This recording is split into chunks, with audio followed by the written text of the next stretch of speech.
दशम स्कंद उत्तरार्ध का आरंभ। कृष्णाय वसुदेवाय हरिये परमात्मने प्रणत क्लेश नाशाय गोविंदाय नमो नमः। प्रणाम करने वालों के दुख हरता श्री कृष्ण वासुदेव हरि परमात्मा गोविंद को बार बार नमस्कार हो। सभी साधनों का फल है मन शुद्धि। इसके लिए मनुष्य भांति भांति के साधन करता है। जगत विकृत नहीं हुआ, मन की अशुद्धि के कारण ही जगत भी विकृत लगता है। इस जग में ज्ञानी भी है और अज्ञानी भी। ज्ञानी के लिए यह जगत आनंददायी है और अज्ञानी के लिए दुखदायी।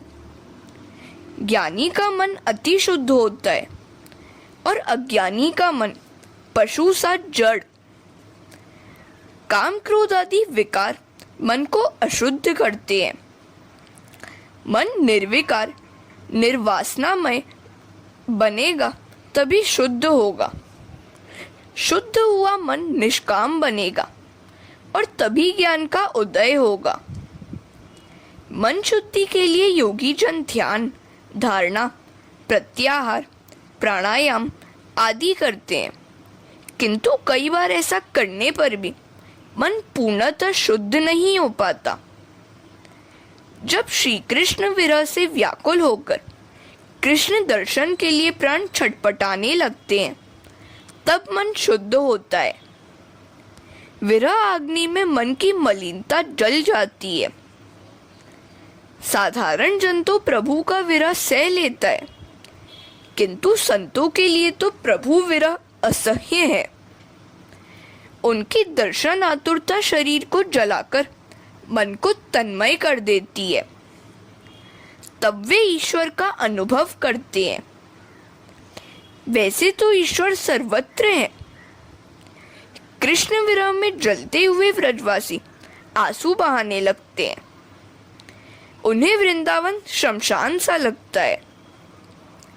विरह में जब जीव बेचैन हो जाता है, तब अपने प्रिय पात्र की मधुर छवि उसकी दृष्टि में तैरने लगती है।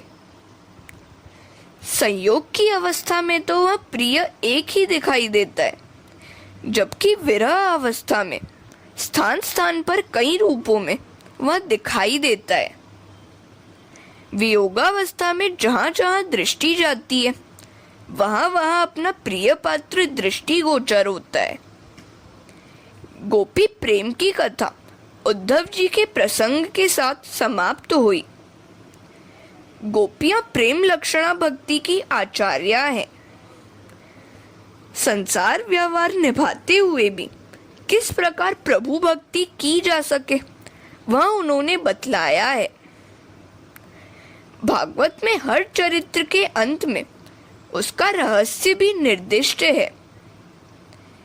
कंस और कंस की रानियां, अस्थि और प्राप्ति की बातें हमने देख ली। नीति अनीति से किसी भी प्रकार के हथकंडे अपनाकर धन कमाने वाला व्यक्ति कंस है। जब से लोगों ने धन को ही सभी सुखों का आधार माना है और बैंक बैलेंस की चिंता में खोए से रहने लगे हैं, तभी से पाप बढ़ता ही जा रहा है। कंस बढ़ते ही जा रहे हैं। पैसा चाहे कोई सुख दे सकता है, किंतु शांति नहीं दे सकता। दशम स्कंद के उत्तरार्ध में 50वें अध्याय में जरासंध के आक्रमण की कथा है। हरे कृष्णा। जरासंध से युद्ध और द्वारिकापुरी का निर्माण।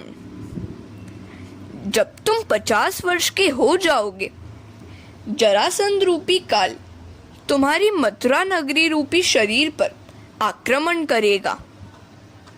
जरासंध वृद्धावस्था है। हमारी उत्तरावस्था ही जरासंध है, जो शरीर के कई अंगों पर धावा बोल देती है। 50 वर्ष पूरे होने पर जरासंध आता है। जीवन का पूर्वार्ध समाप्त हुआ और अब उत्तरार्ध आया है। वृद्धावस्था शुरू हो रही है। जरासंध के आने पर मथुरा का गढ़ टूटने लगता है। आंखों की, कानों की, हाथ पांव की शक्ति क्षीण होती जाती है। 40वां वर्ष शुरू होते ही प्रवृत्ति में कटौती करनी शुरू करनी चाहिए। प्रभु की सेवा का समय बढ़ाते जाना चाहिए। श्री कृष्ण ने जरासंध को 17 बार पराजित किया तो वह 18वीं बार काल्यवन को साथ लेकर आया। उसने काल को पहले भेजा। जब जरासंध रूपी वृद्धावस्था अपने साथ काल्यवन रूपी काल को भी ले आता है तब बचना आसान नहीं है। जरासंध और काल्यवन एक साथ आ धमके तो श्री कृष्ण को मथुरा छोड़कर द्वारिका जाना पड़ा। द्वारिका अर्थात ब्रह्म विद्या। द्वारिका रूपी ब्रह्म धस्या सा ब्रह्म विद्या, अर्थात श्री कृष्ण ने ब्रह्म विद्या का आश्रय लिया।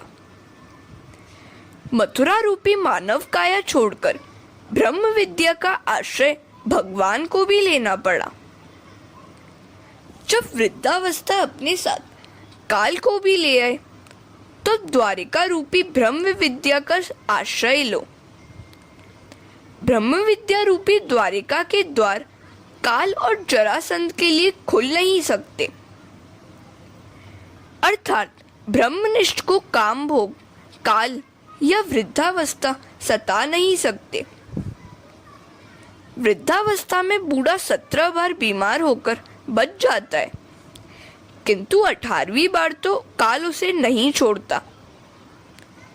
जरासंध का त्रास अर्थात जन्म मृत्यु का त्रास। जन्म लिया है तो जरा और मृत्यु की व्यवस्था सहनी ही पड़ेगी।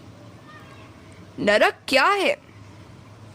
शंकर स्वामी कहते हैं यह शरीर ही नरकवास है।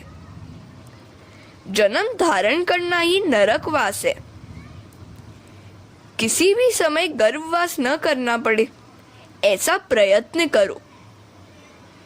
भगवान की प्रेरणा के कारण कुछ महापुरुष भगवान के कार्यों के लिए जन्म लेते हैं, वह तो उत्तम है, किंतु वासना के बंधनों के कारण जन्म लेना नरकवास ही है। हरे कृष्णा। जरासंध और काल्यवन के धक्के खाते हुए मथुरा रूपी शरीर छोड़ने की अपेक्षा समझ बूझकर शरीर छोड़ना अधिक अच्छा है। प्रवृत्ति हमें छोड़ दे, इससे पहले ही हम उसे क्यों न छोड़ दें।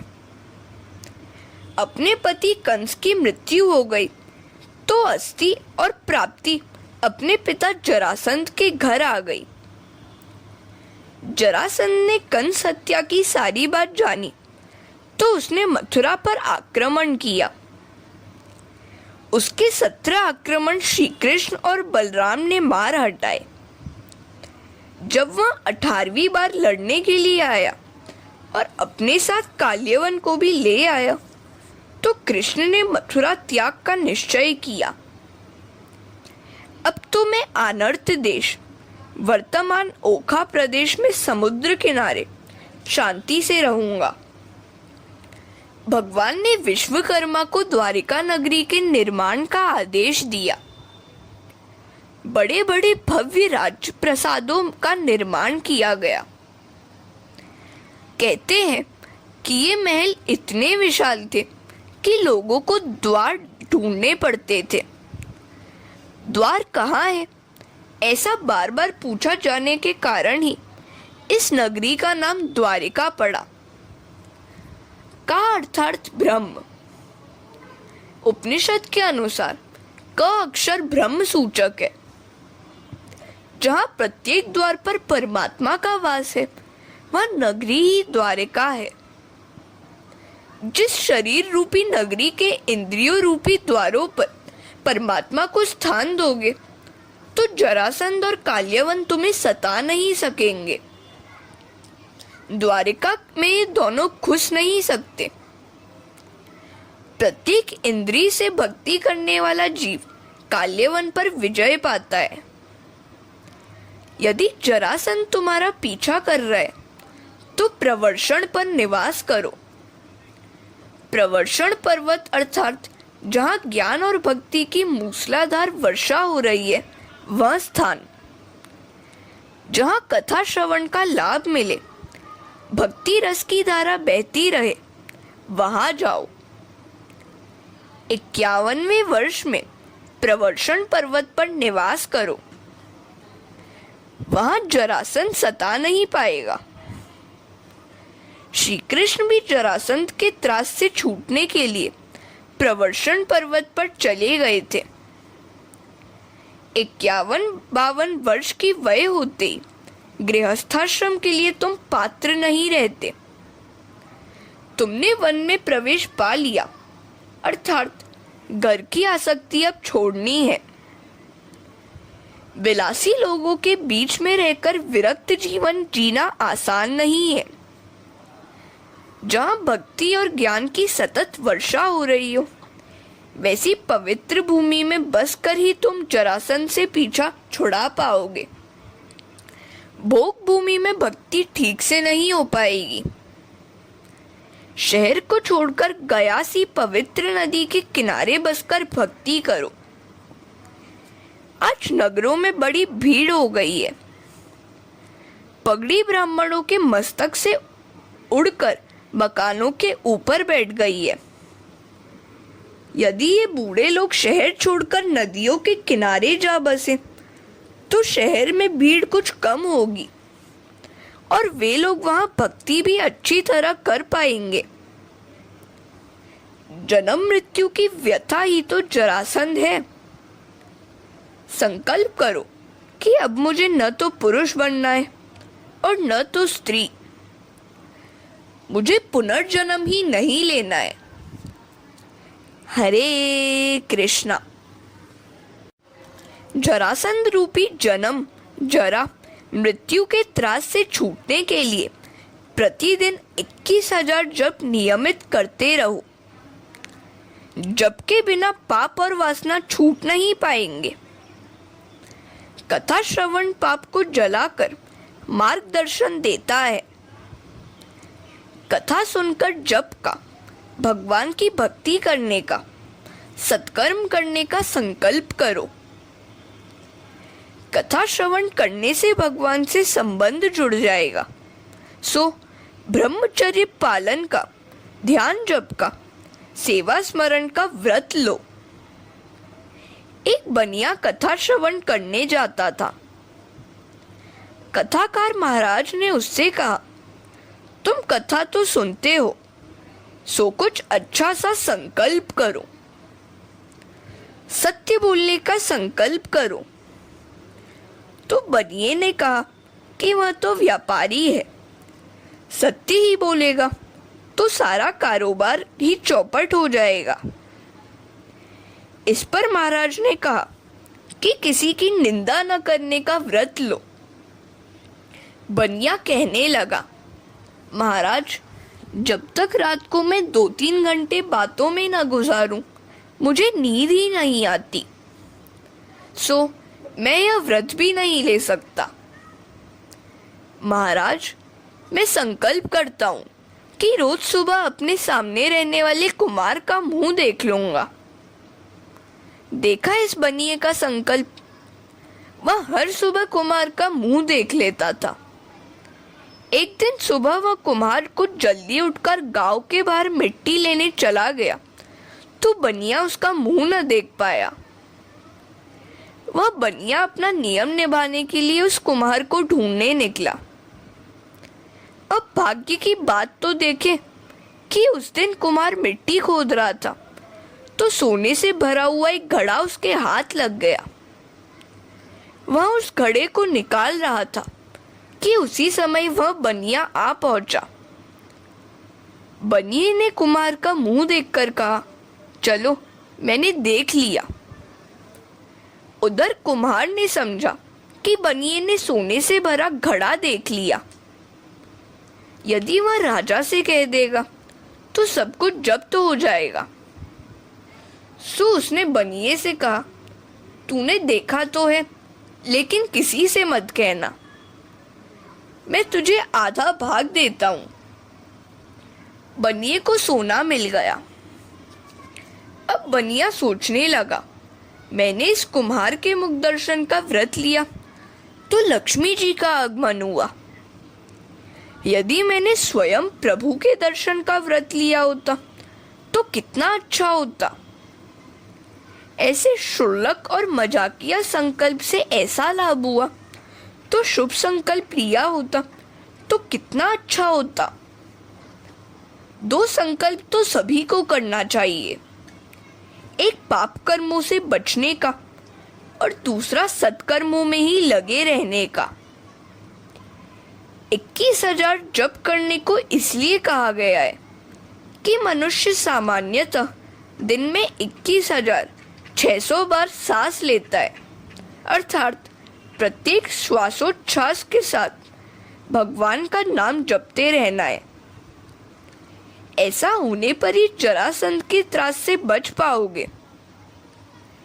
हरे कृष्णा।